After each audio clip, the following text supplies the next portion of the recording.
从前有一位贫苦的农民，他没有任何土地，只有一间小屋和一个独生女。一天，女儿对他说：爸爸，我们去求国王，问他能不能给我们一块荒地。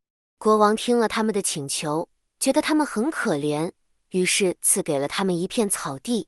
父女俩努力耕地，想要种些粮食。快翻完地时，他们在土里发现了一只纯金的杵臼。父亲说：这块地是国王赐给我们的，这金杵也应献给国王。但女儿摇头道：爸爸，咱们只有杵，没有臼。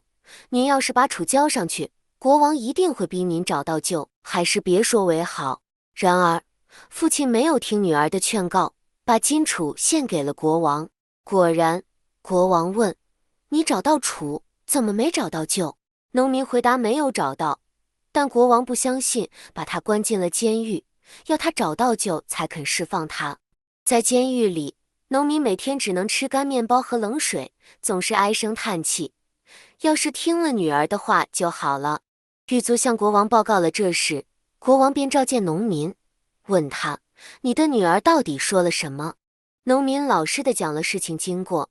国王听后感叹女儿的聪明，便命人将她带来，说：如果你的女儿真聪明，我要给她一个难题，她若能解开，我就娶她为妻。国王说。农民的女儿被带到了国王面前。国王说：我要你到我这里来，既不穿衣服也不光着身子，既不骑马也不坐车，既不走在路上也不走在路外，你若能办到，我就娶你。女儿听了，回家脱光了衣服，用渔网裹住身体，既不穿衣服也不算光身子。她又牵了一头驴，把渔网系在驴尾巴上，自己钻进网中，让驴拖着走，既不骑马也不坐车。她还让驴沿着车辙走，只用脚尖点地，既不走在路上也不走在路外。当她来到国王面前时，国王惊叹她的聪明，立即履行承诺，释放了她的父亲，并娶她为妻，让她掌管宫中事务。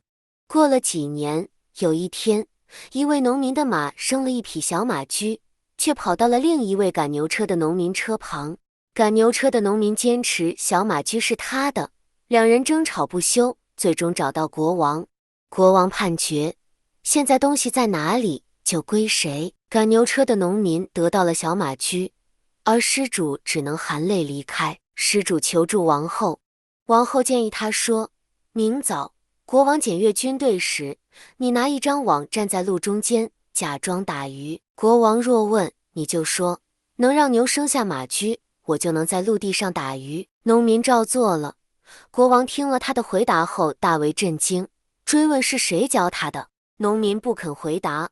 国王最后知道是王后帮助了农民，便责怪他：你不该欺骗我，从现在起，你回到你的农舍去吧。但他允许他带走一件最珍贵的东西。王后微笑着说：好，我最珍贵的是您。于是他让侍从给国王喝下安眠药，把他带回了农舍。国王醒来后，见自己躺在农家床上，妻子对他说：您是我最珍贵的东西，所以我带您来了。国王被感动了，重新迎娶王后回宫，从此两人过上了幸福的生活。